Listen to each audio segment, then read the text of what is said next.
No, I can't say that before that I had actually spoken in Portuguese ever. That was really my first go at it. But you spoke Spanish before, right? Oh yeah. And that's where it gets really interesting actually because I by that point in my life I was so fluent in Spanish. I was I had lived in Spain for a year, I had lived in Costa Rica for 2 years, I had been to Ecuador, Peru. I had worked in restaurants for 10 years. At that California. time, I'm Californian. At that time, I was working in an all Spanish speaking nonprofit. So all my staff meetings were in Spanish. And I believe I was dating only people who spoke Spanish. Hmm. Like what Exclusively date Hispanics. exclusively. Do you speak Spanish? No? Okay, forget it. And Foster, when I went, I sandwiched the Brazil trip and a Costa Rica trip because I was still really close with people there. And so I went San Francisco to San Jose, Costa Rica, to Brazil, back to Costa Rica, and back to the States. And Costa Rica, my Spanish is fine. I'm my Costa Rican Christina self, talking to everybody. Right. Pura eh, vida. Yeah. Super pura vida. I come back after being in Brazil for 2 months, and my Spanish was impacted Yeah. negatively. I had the same same thing. Yeah, for sure. And these community members that I was like, and these families and all these friends that I had, they were like, "What happened to you?" This, like, Yeah. because I was speaking Spanish, but it was all with this now like different intonation and this different stress. And they were like, "Dude, I don't know what's going on, but you were gone for a second, and suddenly your Spanish is bad." I was like, "Oh shit!" Yeah. So, All my friends in Spain, I remember I spent my first 6 months in Brazil. And when I was catching up with my Spanish friends, I think they literally thought I had a stroke or something because yeah, I was just not speaking their language or any intelligible language at the time. I was shocked. Yeah, I it's was weird. as shocked as they were, if not more, because again, like if I can explain to you how fluent in Spanish I was, I would have never in my life thought that I would be at a place, I don't know, 5 years later now or something, where I wouldn't be able to firmly hold my own in a Spanish conversation. If I have a Cuban in front of me and I have a Brazilian in front of me, I would have thought it would have been way easier to just go back and forth. Yeah. Do you still struggle with that today? Yeah. I don't speak Spanish ever. Yeah. I'm I pretty just don't. much the same way. Um, yeah, this is difficult because a lot of students ask questions about this, like, if I learn English, will I lose my German or something like that? Spanish and Portuguese, obviously, very closely related. So Alexia and I we traveled all through South America last year to Yeah. Argentina, Uruguay, and Chile. Awesome. And for the first like 4 or 5 days, I was just speaking Portuguese to Yeah. everyone. But then once I got into it, it started coming back really quick, Yeah. definitely with like some problems. It wasn't back to my normal level when I was living in Spain.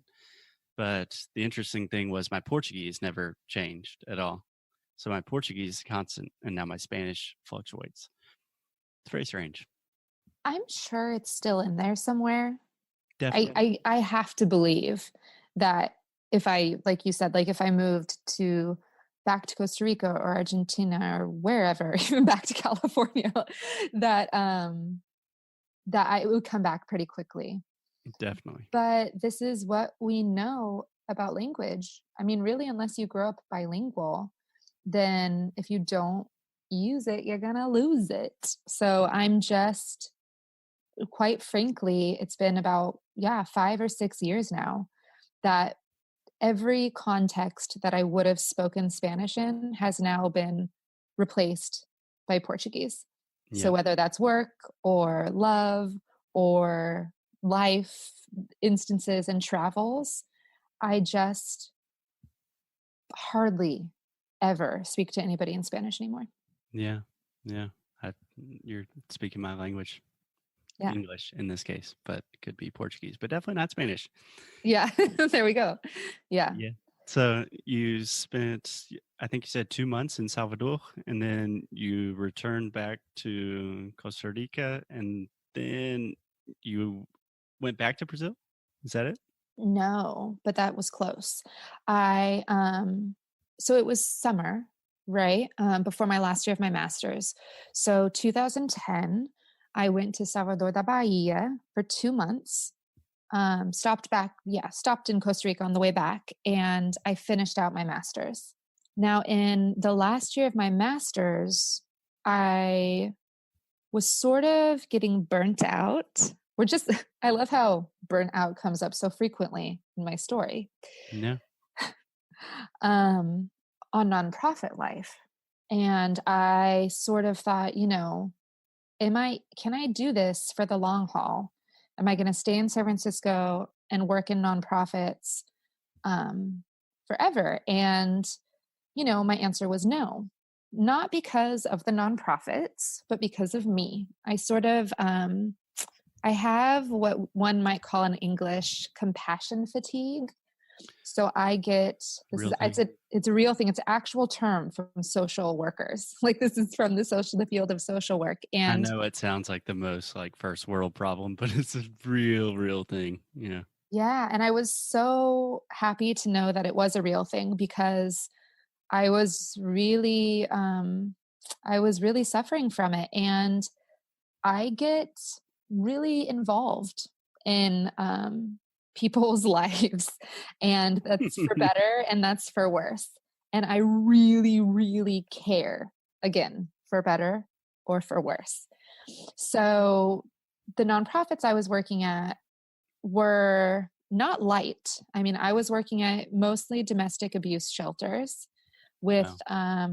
again, Latina immigrants and refugees. And I was developing materials and curriculum for the California Diabetes Project, where health and English literacy intersected. Wow. So this might sort of sound a little complicated, but I would do things like go to day laborer centers and round up all the folks who are standing on the corner waiting for work. And if they didn't get a job that day, I would bring them into the day labor center and I would teach them English, but we would be learning about STDs or Yeah. diabetes. Or I would go to the domestic abuse shelter, and the women who were there on that day, we would talk about, a lot of what we worked on was, self-defense stuff. So it was really intense. Wow. And That is some heavy shit. Yeah. yeah. And while incredibly fulfilling, so much so that, of course, still today, I'm like, what am I doing with my life? Because I'm not like saving, terrible word, helping, also not good, supporting, Yeah. Contributing. contributing, empowering, etc. Although I know I am in other ways. However, last year of my master's, it clicked for me that that wasn't the best place for my own personal well-being and health. So I applied for a Fulbright grant. And for anyone who's listening, the Fulbright is a fellowship, scholarship, basically through the Department of State in the Right. United States. I think some of our listeners might be familiar. Oh, yeah, we're not talking to Brazilians. We are talking to Oh, Brazilians. we are talking to Brazilians. No, I was saying because I think I mentioned it on the program before, just in the context that I also applied for a Fulbright and was not accepted to a Fulbright, Yeah. which means Christina is very, very smart. So it's a really big program in the States. It's pretty prestigious. And I thought I would go for it. And the cool thing is that I applied for a Fulbright in Brazil because I thought that was a happy time in my life. What if I go back there? I ended up getting it, and I ended up being placed in the interior of Sao Paulo. Yeah. So this is 2012. This is now the second time that I went back to Brazil, or what I thought was like, I couldn't believe that was Brazil. Because remember, I thought everywhere was like Salvador da Bahia. Yeah. And so it was amazing. I did my Fulbright for 9 months. I got my grant extended by the university I was at. So I stayed another 6 months. And my Portuguese got pretty good and got very caipira. And What city were you in? São José do Rio Preto. So many São Josés in São Paulo. There are. Yep. Can I ask you a quick language question real quick? Yeah. Yeah. How do you translate when students say, like, oh, I'm from the interior de São Paulo? How would you translate that? Yeah.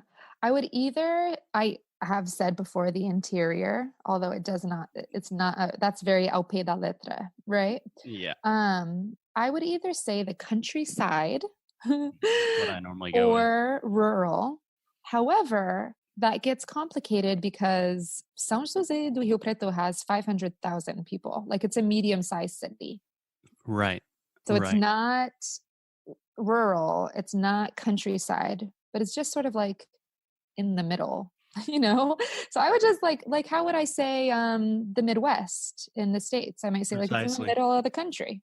Yeah. Yeah. If you're from like Kansas City or something. Yeah. Yeah. Yeah. That's interesting. I just say countryside as well, but I've never found a perfect translation for that. And rural is such a difficult word for Yeah. even English speakers to pronounce. I have Yeah. one for you. How do you tell students to translate caipira?